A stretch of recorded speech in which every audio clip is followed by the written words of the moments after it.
Bonjour les enfants, aujourd'hui je vais vous lire un documentaire sur les loups. Vous allez apprendre plein de choses sur la vraie vie des loups. Dans les contes, le loup est très méchant, il veut dévorer le petit chaperon rouge ou alors les trois petits cochons. Ces histoires effraient les enfants. Pourtant, elles sont inventées. En vérité, le loup n'est pas un animal cruel.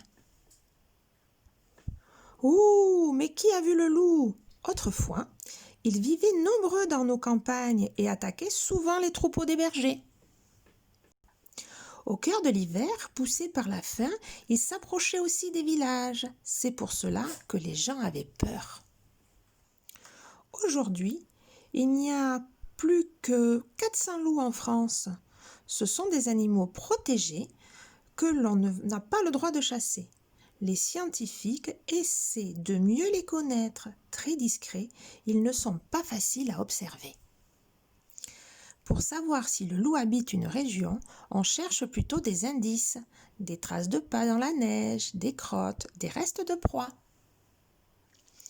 Loin des hommes dans la montagne vit une famille de loups. Elle est formée de 2 chefs, un mâle et une femelle, et leurs jeunes de différents âges. Le territoire de la meute est immense, mais une grande partie de la journée, les loups restent dans une clairière isolée pour dormir et se reposer. Au sein du groupe, chacun sa place. Le couple qui commande est facile à reconnaître. Les animaux ont les oreilles et la queue dressées. Pour montrer qu'ils obéissent, les autres gardent la queue basse. Mais entre loups, on aime aussi se faire des câlins.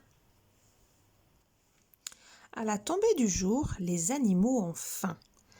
En été, chacun chasse en solitaire de petites proies, lapins, oiseaux, écureuils. En hiver, la nourriture est plus rare, les loups se regroupent. Chacun met ses pattes dans les traces de celui qui le précède et à la queue leu-leu. Pour marcher très longtemps dans la neige, c'est moins fatigant. La truffe au vent, c'est-à-dire le nez au vent, les loups ont suivi la piste d'un chamois. Ils sentent les odeurs et entendent les petits bruits de très loin. Repérés, les chefs passent à l'attaque. Le chamois tente de fuir, mais il est encerclé. Trop tard pour lui. Les loups ne sont pas toujours aussi chanceux. Ils se contentent parfois de manger un animal déjà mort, ou restent même des semaines l'estomac vide. En janvier, la saison des amours commence. Seul le couple de chefs a le droit d'avoir des bébés. Ce jeune aimerait bien prendre la place du grand mâle. Il le fixe pour le défier.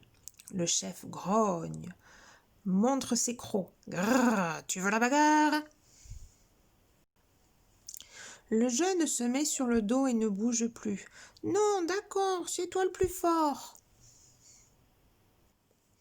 2 mois ont passé. La louve a choisi un terrier de renard abandonné. Elle le creuse pour l'agrandir, puis le tapisse de poils et de mousse. Voilà une tanière parfaite. Une nuit, 5 louveteaux y viennent au monde.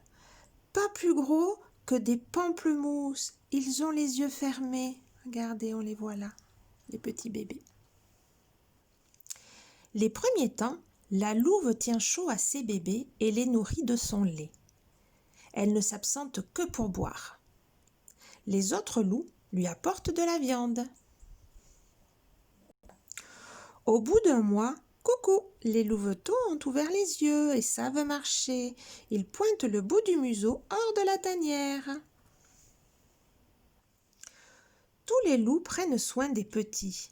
Ils participent à leur jeu et les nourrissent avec de la viande qu'ils mâchent puis recrachent en bouillie dans leur gueule. Miam! Un jeune s'éloigne. Vite, sa mère le rattrape, gare au danger.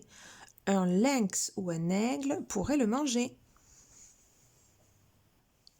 Même tout petit, le loup sait hurler.